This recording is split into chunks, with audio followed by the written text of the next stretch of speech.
নমস্কার বন্ধুরা, আবার চলে এসেছি দুই দিদি রান্নাঘরে। তো আজকে একটা খুব সাধারণ রান্না করব।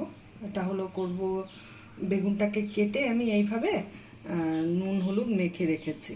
তো এবার বেগুনের গিয়ে এসে করব পোস্ত বাটা দিয়ে, লঙ্কা বাটা দিয়ে বেগুন পাতুরি করব। তো কি পাতুরি বললে তো কলা পাতায় বা কিছুর মধ্যে বুঝে, এমনি বেগুন পোস্ত করব। তো ওটার জন্য লাগবে, এটার মধ্যে 3খানা লঙ্কা দিয়ে পোস্তটাকে বেটে নিয়েছি। আমার কাছে আজকে টমেটো অ্যাভেলেবেল নেই, টমেটো যদি থাকতো এটার মধ্যে টমেটোও লাগতো। আর লাগবে ধনে পাতা, আর লাগবে কাঁচা লঙ্কা, চেরা কাঁচা লঙ্কা। এবার আমি কিভাবে করি পাশে থাকুন, আপনারা দেখতে থাকুন। প্রথমে এখানে কড়াইতে তেল দিব, আমি সরষের তেল। রান্নাটা কিন্তু সরষের তেলেই করব, মাস্টার্ড অয়েলেই করব। কড়াই গরম হয়ে গেছে, এই অবস্থায় বেগুনের সাথে ঝিঙাও দিয়েছি 2 টুকরা, কেন কি আমার বাড়িতে বেগুন না খাওয়ার লোক প্রচুর, তো ওই জন্য ওদের জন্য ঝিঙা দিয়েছি। ওই একই সেম ভাবে কেটে দিয়েছি। তো এখন আমি বেগুনগুলোকে ভাজবো।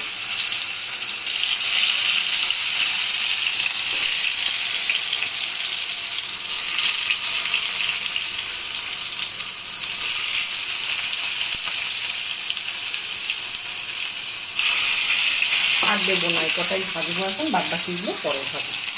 একটু ঢেকে দিই, তাহলে বেগুনটা নরম হবে ভালো। তো বেগুন সুন্দরীও করতে পারতাম, কিন্তু করলাম না আজকে। বেগুন বাহারেই করছি পোস্ত বাটা দিয়ে। তো অন্যভাবে দই বেগুন অনেক কিছু করা যায়, তো আজকে এটাই করছি। এখন ঢাকনাটা তুলে দেবো। বেগুনটা মনে হয় কড়াই ভাজা হয়ে গেল।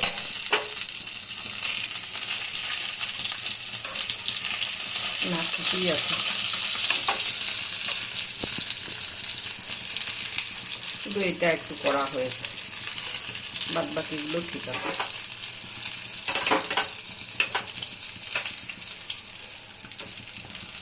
এখন আর ঢাকা দেব না, এখন একটু ভেজে নেব এই পিঠটা, ভেজে তারপরে বেগুনগুলোকে উঠিয়ে নেব। এখন আমি বেগুনটাকে তুলে নিচ্ছি।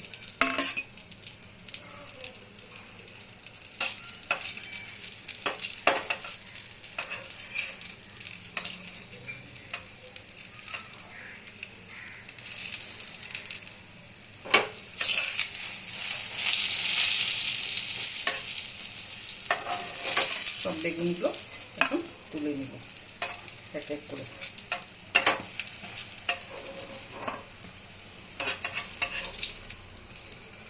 তোলা হয়ে গেল, এখন বাদ বাকিগুলো ছাড়ব।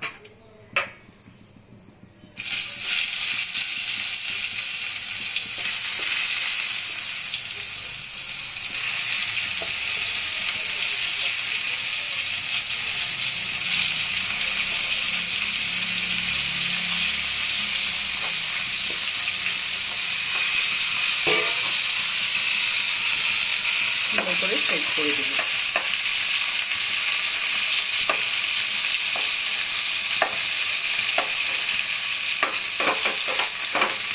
দিয়ে আবার একটু ঢেকে দেব।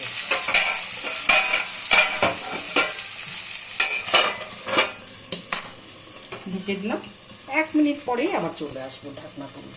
এখন ঢাকনাটা আবার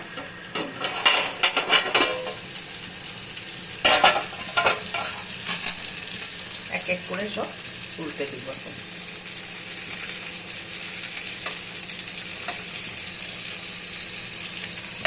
সবগুলো এইভাবে উল্টে দিব।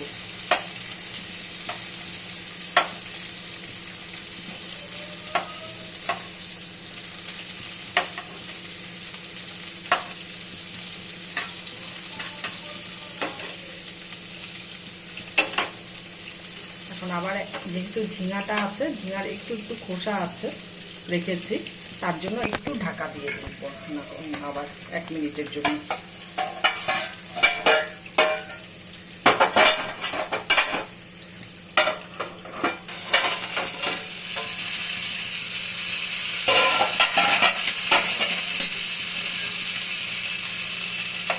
আবার একটু এপিট ওপিট করে দেবো, কিন্তু এখন গ্যাসের আঁচটাকে বাড়িয়ে দেবো, যেহেতু ভাজা হয়ে গেছে, খালি একটু কড়া হওয়ার জন্য হালকা ওটা করা হয়েছে। এটা যদি কড়া না হয় ভালো লাগবে না দেখতে।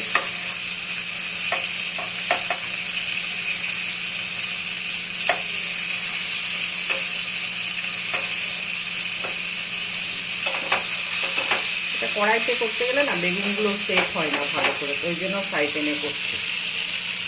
ফ্রাই প্যানে এগুলো জিনিস ভালো হয়।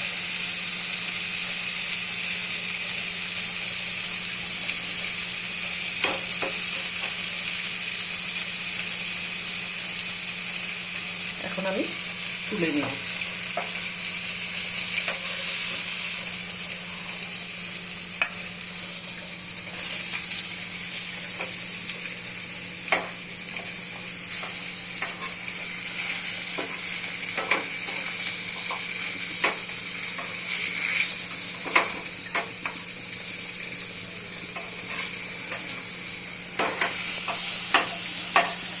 ওই তেলেই আমি রান্নাটা করব। এখন আমি ফোড়নে দিচ্ছি কালো জিরে।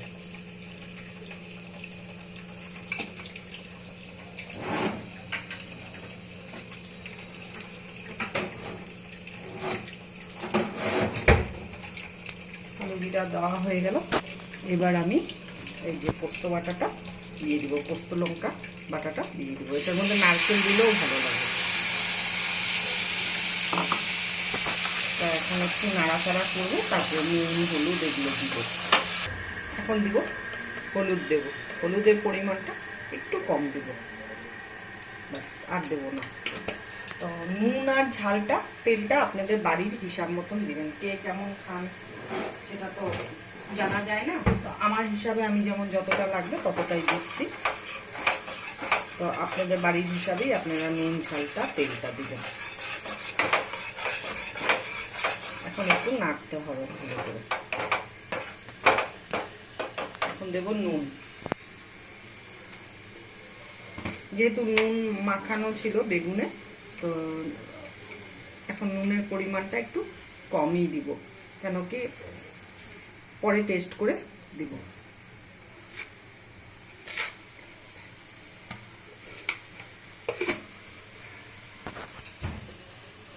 আর দেব কাশ্মীরি রেড চিলি পাউডার।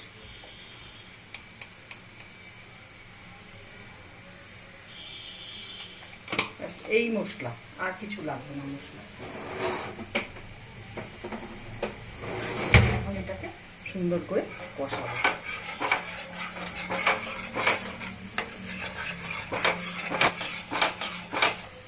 চটজলদি হয়ে যায় রান্নাটা, খুব একটা সময় লাগে না।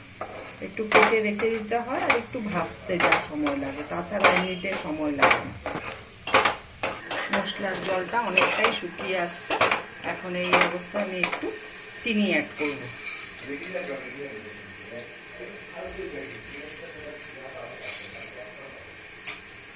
বাস 1 চামচের একটু কম দিলাম। এখন নাড়াচাড়া করব, করে পরে জল দেব। দেখো মশলাটা প্রায় ভাজা ভাজা হয়ে এসছে। তো অল্প তেলেই মশলাটাকে কষিয়েছি, তো সেরকম একটা তেল মশলার গা থেকে বেরোবে না, কেন অতিরিক্ত তেল হয়ে গেলে না এই সেটার মধ্যে মুখটা মেরে আনে, তো একটু কাঁচা তেল দিতেই হবে। তো এখন আমি জল দিব, অল্প খুব সামান্য পরিমাণে জল দিব। জল বলতে আবার ঝোল হবে না এটা। তাও মশলার গা দিয়ে তেল ছেড়ে দিয়েছে, তার মানে মশলা ভাজা হয়ে গেছে, আমাদেরকে বুঝে নিতে হবে। তা এখন জল দিচ্ছি। এই যে সামান্য একটু জল দিলাম। এখন জলটা ফুটবে, তারপরে বেগুন আর ঝিঙাটা জলটা দিয়েছিলাম যে পুরো টকবকিয়ে ফুটে গেছে। তো এখন এই অবস্থায় আমি বেগুন ঝিঙা সব দিব। তখন তো অল্প অল্প করে ভেজেছি, এখন তা করব না, এখন একসাথেই দিব সব। বোটাটা রাখলে পরে দেখতে সৌন্দর্য লাগে। যা, এটার বোটা ছিঁড়েই গেল।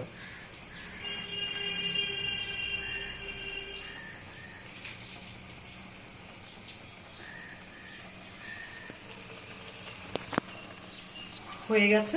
এখন আমি এটার মধ্যে একটু কাঁচা সরষের তেল ছড়িয়ে দিব, অল্প, বাস, আর দেব না। এটা একটা কাচ্চিঘানি তেলের যে একটা ঘ্রাণ, ওটা সুন্দর আসবে এটার মধ্যে। আর গ্যাসটা এখন আমি একটু নাড়িয়ে নিয়ে অফ করে দেব। এখন এই অবস্থা, এই যে চেরা কাঁচা লঙ্কা দিয়ে দিলাম উপর থেকে। বারবারই বলছি, যার যার বাড়িতে যেমন ঝাল খায় তেমনই ঝাল দিবেন।